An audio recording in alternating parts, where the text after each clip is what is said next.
a country, Chinua Achebe wrote, and I, for one, think he knew what he was talking about. Because to say there wasn't, to say that Nigeria is the mistake of 1914, that Nigeria is a mere geographical expression, is to discount 1920 and the formation of the Nigerian National Democratic Party by Herbert Macaulay to fight for the rights of people he considered to be his countrymen. It is to discount 1933 and the formation of the Nigerian youth movement by people like Ernest Ikoli from today's Bayelsa, H.O. Davis from today's Lagos, Eyo Ita from today's Cross River, to fight for the rights of people they consider to be their countrymen. It is to discount 1944 and the formation of the National Council of Nigeria and the Cameroons, the NCNC. It was formed by students to bring together the two political heavyweights of that time, Nnamdi Azikiwe and Herbert Macaulay, to bring them together in one organization so they could more effectively fight for the independence of a country these young people considered to be theirs. To say Nigeria is a mere geographical expression is to discount the constitutional conferences that took place in 1951, in 1953, in 1957, 1958, when Nigerians from all walks of life came together, sat down to negotiate and agree the terms under which they were prepared to live together.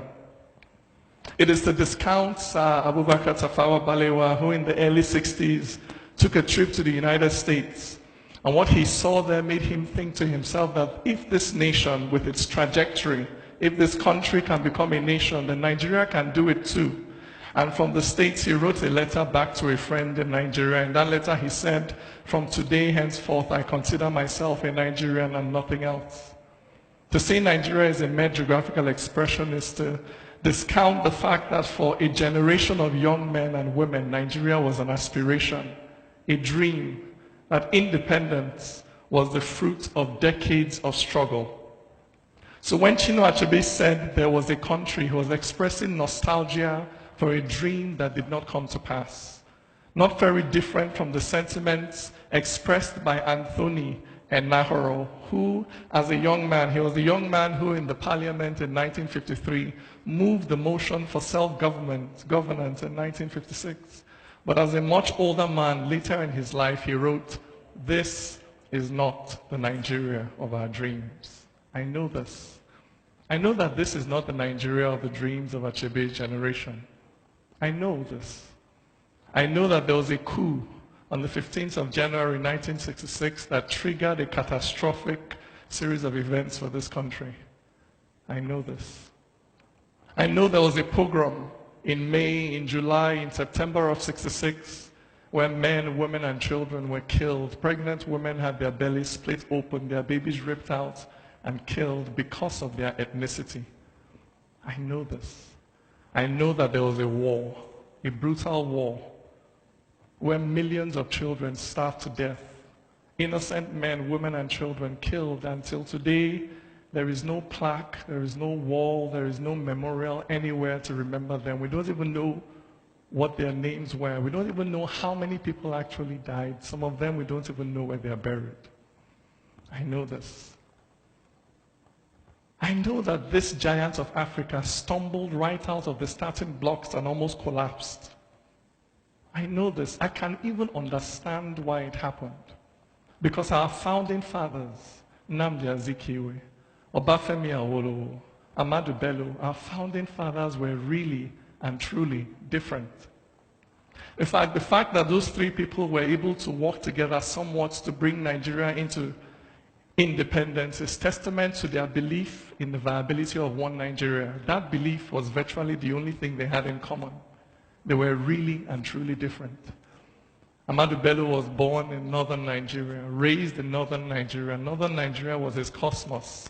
The first time he went to Lagos, he was in his mid-40s. Obafemi Awolowo was born in the western Nigeria, raised, lived there all his life. That was what he knew. Of the two, the one that was slightly different was Dike. He came from the east, but he was born in the north. Did part of his education in the east, completed it in the west, worked in the west, did his politics in the west. He was the most cosmopolitan. So it is very logical that the concept of one Nigeria, of a monolithic Nigeria, of a Nigeria where any Nigerian could represent every Nigerian regardless of tribe or faith, it's logical that it came naturally to him because that's what his sociocultural background. Ahmadu Bello had a slightly different concept of one Nigeria. To him, one Nigeria was a federation of the existing regions, the regions that existed at the time, because northern Nigeria was his primary constituency. So he saw Nigeria as a federation of northern Nigeria and all the other regions of Nigeria relating on an equal but independent basis. Obafemi Awolowo had a slightly different idea. Like Ahmadu Bello, he also didn't see Nigeria as one monolithic entity. He saw Nigeria as different groups. But those groups were not the regions. Obafemi Awolowo saw Nigeria as a federation of ethnic nationalities because the region he came from was dominated by one ethnic group, the Yorubas. So he saw Nigeria as a federation of ethnic nationalities where each major ethnic group would have its own political unit from which it could relate to the others on an equal footing. And when we became independent, it was the vision of Ahmadu Bello that carried the day because Nigeria became independent as a federation of the existing regions. But over time, we have evolved towards the vision of Obafemi Awolowo because over time, different ethnic groups have begun to agitate for greater recognition at the federal level. And that is what has driven the fragmentation of this country from a federation of 4 regions to a federation of 36 states and 1 federal capital territory. But what baffles me is that individually, we have evolved more towards Zeke. Today, Nigerians are more cosmopolitan than ever. 60 years ago, it may have been odd to find a Nigerian who was born outside his place of origin, lives outside of his place of origin, works there, has maybe even lost ties to his place of origin. But today, if I were to ask, how many of you fit this profile? So many hands will go up. There are so many Zekes sitting here in this room today. Which begs the question, if we have become more similar over time, why is our politics still as divisive as it was 50 years ago? I can understand it 50 years ago. It was an accurate reflection of their sociocultural reality. But as we have become more similar, why is our politics still locked in the past? There are many reasons for this, but I'll give you 2. 1, the bedtime stories we've all been told. For instance, you've been told that the Igbos killed the Sardauna. You're not told that the Sardauna was killed by Major Kaduna and Zogu. What you're told is that the Igbos killed the Sardauna. You're told that the Yorubas betrayed the Igbos. You're not told that Obafemi Awolowo was the Commissioner of Finance in Gowon's government during the war, and it was his responsibility to evolve a fiscal strategy for the Nigerian side in the Civil War. No. What you're told is that the Yorubas betrayed the Igbos. You're not told that Murtala Muhammad led the army into Asaba during the Civil War, and it was under his watch that the Asaba massacre occurred. No. What you're told is that the Hausa Fulani murdered the Igbos. And so we keep seeing our social reality through the blinkers of these stories. It forces us to keep interpreting current facts using models that were invented 50 years ago. 2, the system. Now, I don't care how cosmopolitan you actually are, but at some point in your journey as a Nigerian, in fact, at many points in your journey as a Nigerian, you will encounter the question, what is your state of origin? And attempting to answer that question will take you straight back to 1966. But you need to answer that question because it gives you access to so many parts of Nigerian public life. It is the answer to that question that will get you an admission in Nigerian public universities. It will get you a job in the Nigerian civil service. It will get you promoted. It will determine your consideration as if you're ever going to be appointed a minister in this country. It will determine your decision about where to run for public office in this country. And therefore, no matter how you define yourself based on your actual upbringing, at some point you have to accept a label that was created by circumstances 50 years ago. And these factors ensure that as we become more similar, in fact, our politics remains locked in the 50s and the 60s. Now, what can we do about this? How can we facilitate integration in this country? For one, we have to tackle it directly. Integration is not a byproduct. It does not just happen. Integration is unnatural. It only happens as a result of deliberate investment in integration. Because there is no nation on earth that is natural. All nations are the deliberate creation of men.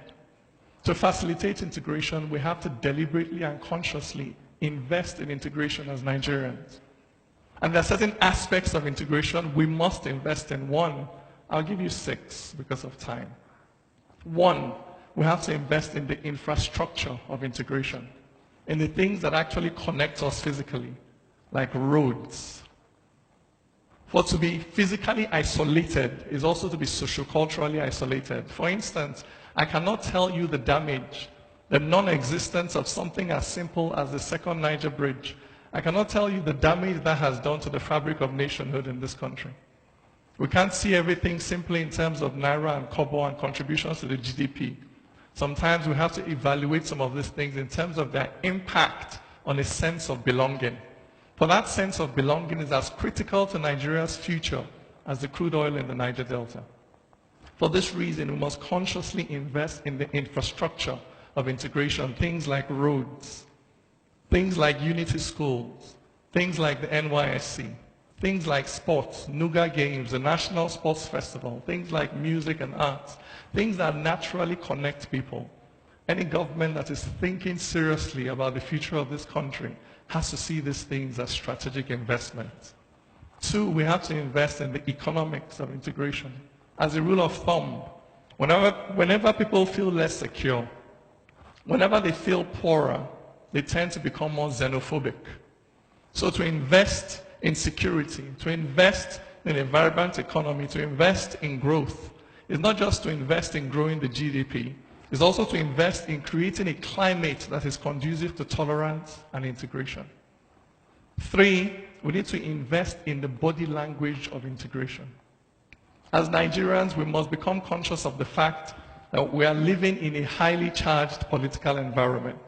We are living in a space that is mined, that is fragmented by fault lines, and that any word carelessly spoken or action carelessly taken can provoke a traumatic and extreme reaction from any section of this country.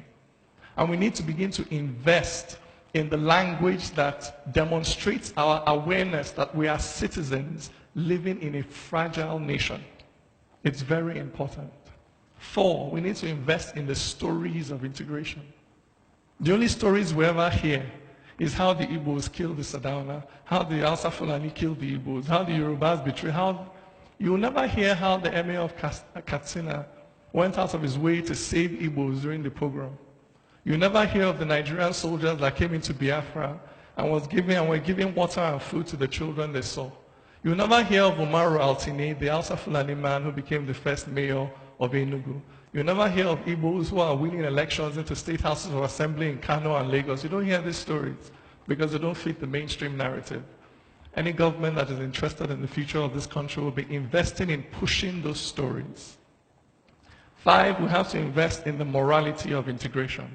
No matter what your ideology or politics is, I don't know what you think of Nelson Mandela, but you can't take it away from him that the fact that we have a multiracial and democratic South Africa today is a direct result of his decision not to take vengeance on the whites when he had the opportunity. That act was his own investment in the unity and integration of his country. We need more acts like that here in Nigeria. We need people who have suffered harm at the hands of individuals, members of other religious and ethnic groups, who make a decision that when they have the opportunity, they will not take revenge. Because this tit for tat will take us to a dangerous place. As Mahatma Gandhi said, an eye for an eye, a tooth for a tooth, will leave us both toothless and blind. Also, we need to put the Lady Justicia, you need to put the blindfold back on her eyes so that justice in this country is blind, particularly to the ethnic and religious background of the people that stand before it. People should pay for their crime, whatever the reason. If you do the crime, you should do the time. Simple. Lastly, we need to invest in the politics of integration. Now, those that don't want Nigeria have effectively politicized their points of view.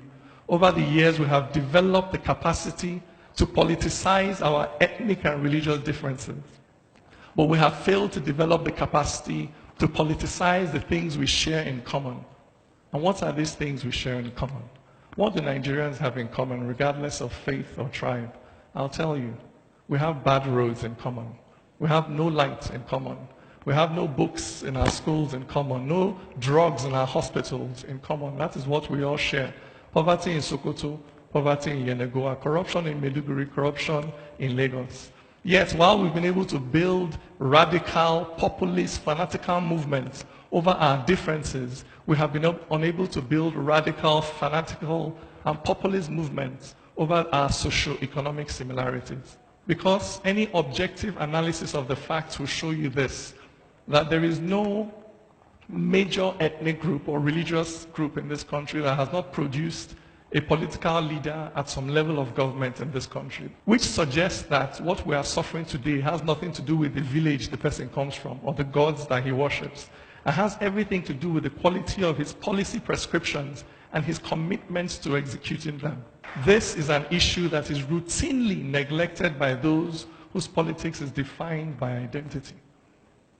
Now, I believe that if we are able to invest in all these aspects of integration, then that dream that eluded the generation of Chinua Achebe will become realizable in ours. Officially, this is where my speech ends.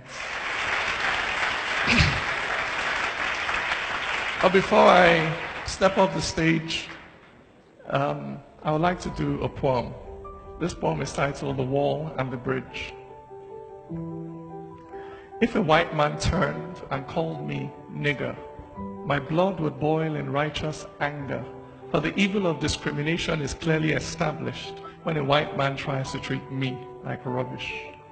But if Hausas say Igbos are greedy and crude, and Igbos say Hausas are haughty and rude, and he just says Ishekiri must die today, and Ezra tells Ezilo there's no other way. If Yorubas declare it is Awo or nothing, and we use federal character to share everything, so before you can even smile and tell me welcome, you must first ask me where my father is from. If those who were settlers but now indigents say those who are settlers can't become indigents, while the Constitution says we're all citizens, local governments keep issuing certificates of origin. If my brother passed JAMB but can't go to uni because he is Steve and he's not Kanuri, and Unimate has a quota for its catchment area, so he must go back to Benue or wait 1 more year. If it's okay to say it's not okay to marry someone just because they are Kalabari and that every tribe should have its own side, are we not then practicing apartheid? If you cannot buy land unless you're a native, I cannot find work unless you're a native, I cannot feel safe unless you're a native, how can we then say we're not primitive? Yet, you go to London and get their passport, then settle wherever, however you want. You stand there and fight for equality, but come back and start to use ethnicity.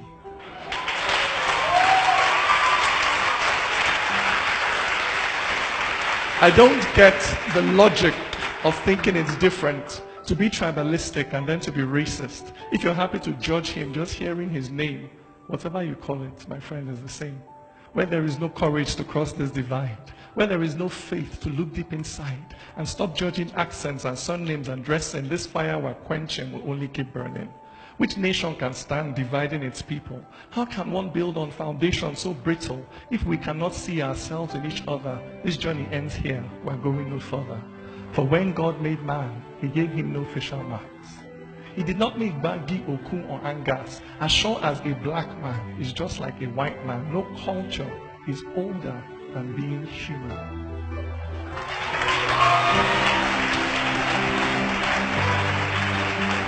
This is the truth. Until we accept it, our nation will stumble on its broken feet.